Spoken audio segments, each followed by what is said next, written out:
with this film, obviously there's historical, factual stuff, but then you guys take sort of a fiction route. Can you talk about sort of blending the two? Yeah, we take the last 5 days of Edgar Allan Poe's life where he actually did go missing, and then we make this fictional construct which has, sort of echoes in some ways back to a film like Seven, where, you have this motif, and in this regard, it's the killer is taking Edgar Allan Poe's stories and starting to kill people. Then he takes his fiancée kidnapped, he kidnaps her, and then he says he'll start leaving clues on the body of his victim. So you end up with this nice sort of fact and fiction interweaving, so like faction, I guess, really. And tell me about casting John in the role. He seems perfect for the part. Yeah, obviously, John's been in like a lot of movies and has played a lot of varied characters, but I thought there was probably a darker underbelly with John that could be sort of like poked at, and he rose to the challenge because he loves Poe as well, which was cool, which helped a lot. Well, we just kept coming back to the source, which is like, obviously, Poe's work is psychologically complex. It's works on a lot of levels, but he was also writing to keep audiences entertained and on the edge of their seats, and he knew how to, do that. So the movie is a thriller, but so we always went back to the source, which is saying, all right, whatever we're doing, what did he write, and what's his writing about, and is this, if not capturing him literally, is this really true to the essence of him? And we, you had all the material there, so we would just go back to it, and so I think the aesthetic of the movie followed the source material.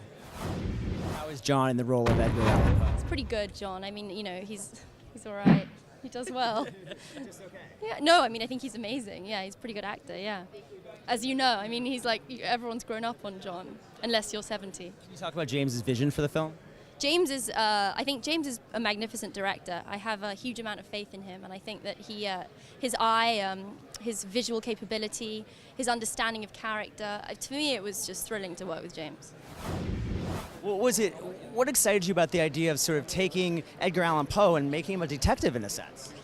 I think he's sort of like a detective by default, I guess, right? I mean, he really was the precursor to like detective fiction, like years before Conan Doyle and people like that were writing. Poe was like the first person to start writing detective fiction, so it was nice to sort of bring it back full circle. And in this, he's really not the detective because there's another character called Inspector Fields who's the detective, but Poe is the one who can get inside the mind of the killer, and so they sort of both need each other. And even though they're such disparate characters, that they find a way that they can come together where they can work out what the killer's up to.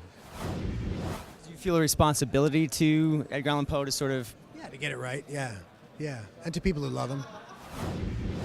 Sort of a dark feel, kind of dark mood for the film? Yeah, there is. I mean, I still think it's like a popcorn movie, though. It's not. I'm not sort of trapped in some sort of art house thing. The motor of it is very kind of popular culture. So, yeah, no, but the mood is dark. It serves Poe. It really kind of speaks to Poe and his stories. Can't wait to see it. Thanks so much, James. Right, really appreciate it. Yeah, thank you. Too, man.